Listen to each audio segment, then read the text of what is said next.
देर रात के स्टेशन के बाहर 3 गुंडों ने एक सोते हुए आदमी को बेहोश कर दिया। बर्फ। वे हमेशा केवल पैसे के लिए लूटते थे, जान नहीं लेते थे। लेकिन आज उन्हें जो आदमी मिला वह तो एक गरीब इंसान निकला। उन लोगों ने उसका सूटकेस पूरा खंगाल डाला, लेकिन उसमें एक पुराना रेडियो छोड़कर कुछ भी कीमती नहीं था। उस आदमी की गरीबी ने हमेशा नियमों का पालन करने वाले डाकुओं को भी मार डालने की सोचने पर मजबूर कर दिया। उन्होंने आदमी के सिर पर जोर से फिर एक बार मारा और बिना उसकी परवाह किए चले गए। हालांकि किसी ने नहीं सोचा था कि डाकुओं का यह वार आदमी को मारने की बजाय उसके लिए सौभाग्यशाली साबित होगा और वह एक सुखी जीवन की शुरुआत करेगा। काफी समय बाद बेहोश आदमी को पेशाब ने जगाया। वह लड़खड़ाते हुए स्टेशन के शौचालय तक पहुंचा, लेकिन फिर खून की कमी के कारण बेहोश हो गया। सुरक्षा गार्ड ने उसे देखकर तुरंत सहायता के लिए फोन किया। जब आदमी को अस्पताल ले जाया गया तब तक उसकी हालत गंभीर हो चुकी थी। डॉक्टरों ने उसकी जान बचाने की कोशिश की, लेकिन आखिरकार उसका दिल धड़कना बंद हो गया। डॉक्टर ने मरीज को मृत घोषित कर दिया, लेकिन जब सभी लोग वहां से चले गए तो आदमी चमत्कारिक रूप से उठ बैठा। उसने अपनी टूटी हुई नाक को सीधा किया और फिर खुद ही अस्पताल से बाहर चला गया। अगले दिन जब लोगों ने उसे पाया तो वह समुद्र तट पर गिरा पड़ा था। एक भिखारी ने उसके जूते चुरा लिए, लेकिन सौभाग्य से वह आदमी अभी मरा नहीं था। उसे 2 छोटे लड़कों ने देखा और फिर लड़कों के पिता लाओ बाई ने उसे घर ले जाकर बचाया। उसे बचाने वाला लाओ बाई एक गरीब आदमी था जो अपने परिवार के साथ एक पुराने कंटेनर में रहता था और उनके पास खाने के लिए भी पर्याप्त नहीं था। आदमी की गंभीर चोटों को देखकर लाओ बाई ने अपनी पत्नी को उसके लिए एक कटोरी दलिया बनाने के लिए कहा। हालांकि कोई भी इस अजनबी के बारे में नहीं जानता था, लेकिन इस दयालु दंपति ने फैसला किया कि आदमी के ठीक होने के बाद ही उसे जाने देंगे। लाओ बाई की पत्नी के कुछ दिन की देखभाल के बाद आदमी धीरे धीरे होश में आने लगा। वो बात कर सकता था, धूम्रपान कर सकता था, लेकिन उसे अपने अतीत की कोई याद नहीं थी। यहाँ तक कि अपना नाम भी नहीं याद था। वह एक स्मृतिहीन व्यक्ति बन गया था। उस दिन काम से घर लौटते समय लाओ बाई अचानक बहुत उत्साहित हो गया। उसने एक साफ सुथरा सूट पहन लिया और कहा कि वह आदमी को बाहर खाने के लिए ले जाएगा। आदमी बेहद खुश हो गया और उछलते कूदते उसके पीछे चल पड़ा। लेकिन स्थान पर पहुंचने के बाद उन्होंने पाया कि लाओ बाई के कहे अनुसार बाहर खाना मतलब बाहर जाकर राहत भोजन प्राप्त करना था। असल में यह स्थानीय कल्याणकारी संस्था का साप्ताहिक शुक्रवार का चैरिटी आयोजन था। शायद आदमी का चेहरा बहुत अनजान था, इसलिए जब वह खाना लेने गया तो संस्था की एक महिला कर्मचारी उससे काफी देर तक घूरती रही। खाना खाने के बाद लाओ बाई ने आदमी को एक बार में ले गया। आज उसका वेतन दिवस था। उसने 2 बियर ऑर्डर की ताकि आदमी के साथ अच्छी तरह से पी सके, लेकिन पाया कि आदमी को शराब में कोई दिलचस्पी नहीं थी। आदमी के खुरदरे हाथों को देखकर लाओ बाई ने अनुमान लगाया कि आदमी पहले शारीरिक काम करता था। वापसी के रास्ते में लाओ बाई ने शायद ज्यादा पी ली थी और एक डंडा उठा लिया ताकि दृश्य को फिर से जीवंत करके आदमी की याददाश्त वापस ला सके।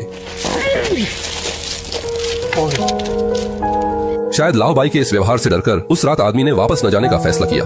वह अकेला समुद्र किनारे आकर पूरी रात बैठा रहा और अगले दिन स्थानीय सुरक्षा गार्ड ने उसे खोज निकाला। सुरक्षा गार्ड ने आदमी को बताया कि यह एक निजी समुद्री क्षेत्र है और यदि आप स्थानीय निवासी नहीं हैं तो यहाँ मछली पकड़ना जेल भेजने लायक है। जब उसने देखा कि आदमी अपनी पहचान नहीं बता सकता तो उसने उसे 2 विकल्प बताए। एक विकल्प था कि उसके साथ हिरासत में जाकर जांच में सहयोग करे। दूसरा विकल्प था कि हर महीने 400 रुपए में उसका समुद्र किनारे वाला घर किराए पर ले। आदमी ने बिना हिचकिचाए बात वाला विकल्प चुना, लेकिन कमरे में आने के बाद उसने पाया कि जिसे समुद्र दृश्य वाला घर कहा गया था वह दरअसल एक कंटेनर था। सुरक्षा गार्ड ने उसे किराया जुटाने के लिए 1 सप्ताह का समय दिया और अगर उसने समय पर भुगतान नहीं किया तो वह शिकारी कुत्ते को छोड़ देगा ताकि वह उसे खा सके। हालांकि यह काफी कठोर था, लेकिन कम से कम आदमी के पास ठहरने के लिए एक जगह तो थी। अगले दिन उसने कमरे की अच्छे से सफाई की। लाओ बाई ने उसके लिए एक बिजली मिस्त्री को तार जोड़ने के लिए बुलाया और उसे कुछ फर्नीचर भी दिए जिन्हें वह खुद इस्तेमाल नहीं करता था। सभी चीजों को व्यवस्थित करने के बाद आदमी ने दरवाजे पर आलू भी लगाए। स्पष्ट था कि वह इस जगह पर स्थायी रूप से रहने की योजना बना रहा था। फिर से शुक्रवार आया और इस बार राहत भोजन लेने के बाद आदमी ने खुद पहल करते हुए संस्था की महिला कर्मचारी से बात की। दोनों की बातचीत काफी अच्छी रही। आदमी ने जाना कि महिला का नाम एम्मा है और महिला ने उसे अपनी संस्था का पता दिया। उसने आदमी को बताया कि अगर उसे यहाँ कोई भी परेशानी हो तो वह संस्था में उससे मिलने आ सकता है। महिला की दयालुता ने आदमी को भविष्य के लिए अचानक उम्मीद दी। उसने अपने सिर से पट्टी को एक झटके में उतार दिया और नौकरी ढूंढने का निर्णय लिया।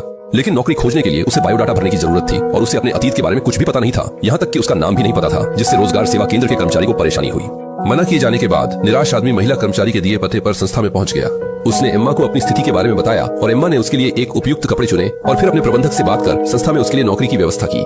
नई नौकरी की तनख्वाह भले ही ज्यादा नहीं थी, लेकिन कम से कम कुछ आय तो थी। रात में सुरक्षा गार्ड किराया लेने आया। वह तथाकथित शिकारी कुत्ते को साथ लाया था, लेकिन आदमी को अभी अभी नौकरी मिली थी और वह किराया चुका नहीं सकता था।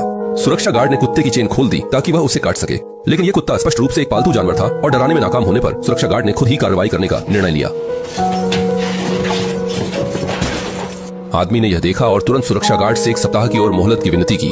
अब उसे नौकरी मिल गई है। अगले हफ्ते उसे तनख्वाह मिल जाएगी।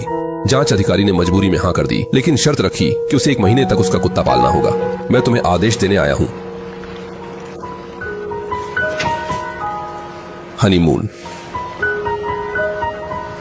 जल्द ही समय अगले शुक्रवार आ गया। 1 हफ्ते की मेहनत के बाद आदमी को आखिरकार अपनी पहली तनख्वाह मिल गई। हालांकि यह यहाँ के नियमित कर्मचारियों के वेतन से कम था, लेकिन यह किराए का भुगतान करने के लिए पर्याप्त था। एम्मा की मदद के लिए आभार व्यक्त करने के लिए उस रात उसने जानबूझकर वहाँ देर तक रुककर इंतजार किया और एम्मा के काम से छुट्टी पाने पर ही उसने आगे बढ़कर आभार प्रकट किया। जब उसने जाना कि एम्मा को रात में अकेले चलकर घर जाना होगा, तो उसने उसे घर छोड़ने का प्रस्ताव रखा। पुरुष की अच्छी भावना का सामना करते हुए एम्मा शुरुआत में थोड़ी हिचकिचाई, लेकिन अंततः उसने सहमति दे दी। बातचीत के दौरान दोनों जल्दी ही एम्मा के घर के दरवाजे पर पहुंच गए। एम्मा ने आज पुरुष के द्वारा किए गए सुरक्षा के लिए धन्यवाद व्यक्त किया, लेकिन जब दोनों अलग होने वाले थे, पुरुष ने अपनी चाल शुरू कर दी। डिजर्टर्स, dessert, get us far side of the sister and land of the Titan.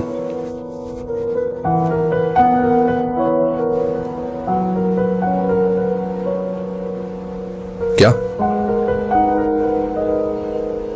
अब भी कई कैसीनो। और मुझे निराश मत करो, तो मेनू में क्या है मुझे नहीं पता।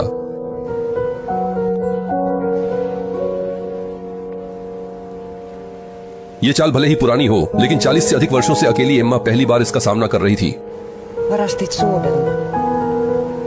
मुझे नहीं पता यह कैसे हुआ। और सभी स्मिथ के प्रमुख। हालांकि उसे भी इस आदमी के प्रति अच्छा लग रहा था, लेकिन इस समय वह स्पष्ट रूप से इसके लिए तैयार नहीं थी। दोनों के अलग होने के बाद एम्मा घर जाकर मेकअप का अभ्यास करने लगी और पुरुष ने पिछले मौके का फायदा उठाकर एम्मा को अपने घर में रात के खाने के लिए आमंत्रित किया। इस बार उसने विशेष रूप से स्टेक खरीदा, लेकिन क्योंकि उसे पकाना नहीं आता था, उसने गलती से अधिक नमक डाल दिया। भले ही रात का खाना विफल रहा, लेकिन उस रात दोनों के बीच भावनाएं बढ़ गईं और उन्होंने सफलतापूर्वक संबंध स्थापित किया।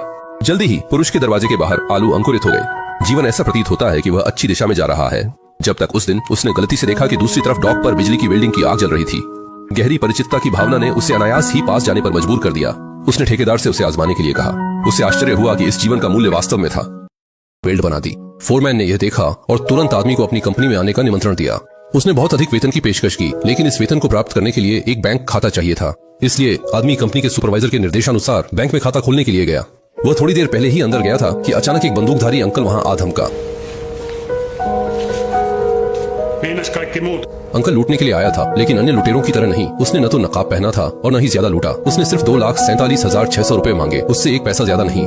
पैसे लेने के बाद अंकल ने आदमी और लॉन्गन को तिजोरी में बंद कर दिया। जल्द ही अलार्म बज गया और दोनों को जांच में सहायता के लिए पुलिस स्टेशन ले जाया गया, क्योंकि लॉन्गन ने बयान दर्ज करा दिया था। जल्द ही वह वहां से निकल गया, जबकि आदमी को नाम नहीं जानने के कारण पुलिस ने हिरासत में ले लिया। हालांकि कई संकेत दिखाते थे कि उसने अपराध में भाग नहीं लिया था, फिर भी आदमी को जांच में सहयोग न करने के कारण 3 महीने की सजा सुनाई गई। स्मृति खोना वास्तव में एक अपराध बन गया। जैसे ही वह अनिश्चित था, अचानक एक वकील अंदर आया। मूल रूप से यह एम्मा थी, जिसने आदमी की स्थिति जानकर उसके लिए विशेष रूप से एक रक्षा वकील बुलाया था। हालांकि वकील की मदद से आदमी अंततः निर्दोष साबित हुआ, लेकिन वह अपने अतीत को याद नहीं कर सका, जिसने उसे खुश नहीं किया। रात में वह अकेले ही बार में अपनी उदासी बुझाने गया, लेकिन उसने वहां बैंक लूटने वाले अंकल को पाया। अंकल ने जब आदमी को हुई असुविधा के बारे में जाना, तो उसने उससे माफी मांगी और अपनी कहानी सुनाई। वास्तव में वह एक पेशेवर लुटेरा नहीं था, बल्कि एक बार इस बैंक द्वारा धोखा दिए गए भूमि निर्माण का मालिक था। कुछ दिन पहले निवेश में असफल होने के कारण वह आरण चुका नहीं सका और बैंक ने उसकी सभी मशीनरी को जबरन खरीद लिया। उन्होंने उसे अत्यधिक कम कीमत पर खरीद लिया और फिर उसे 3 गुना अधिक कीमत पर बेच दिया, जिससे अंकल को लगा कि उसे धोखा दिया गया। गुस्से में जलते हुए उसने बैंक जाकर अपना नुकसान वापस लेने का निर्णय लिया। ये सब कहने के बाद अंकल ने फिर से आदमी से एक मदद के लिए कहा। दोनों ने उसके घर का दौरा किया और अंकल ने उस दिन का पूरा लूटा हुआ पैसा आदमी को सौंप दिया। मूल रूप से यह पैसा उसने अपने लिए नहीं लूटा था। जब से कंपनी दिवालिया हो गई थी, तब से उसने मजदूरों की सैलरी कई महीनों से नहीं दी थी। अब वह इस खाते को साफ करना चाहता है, लेकिन वह मजदूरों का सामना करने में असहज महसूस करता है। उसने आदमी से मदद की गुहार लगाई और उसने कहा कि वह उसे पुरस्कार के रूप में कुछ पैसे भी देगी। मजदूरों की कंपनी और पते को उसने पहले ही वर्गीकृत कर रखा था। मामले की जड़ को जानने के बाद आदमी ने इस काम को स्वीकार किया। हालांकि वह अभी कुछ दूर ही निकला था कि कमरे से अचानक गोली की आवाज आई। ये अंकल ने आत्महत्या कर ली थी। वह और छुपकर जीवन नहीं जीना चाहता था।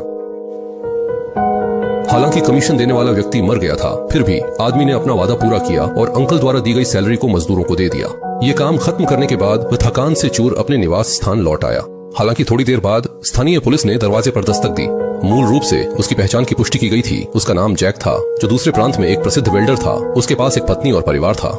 लेकिन अजीब बात यह थी कि वह इतने दिनों तक गायब था, फिर भी उसकी पत्नी ने पुलिस को सूचना नहीं दी थी। इस संदेह के साथ आदमी ने लौटकर देखने का निर्णय लिया। जाने से एक रात पहले उसने फिर से एम्मा से मुलाकात की।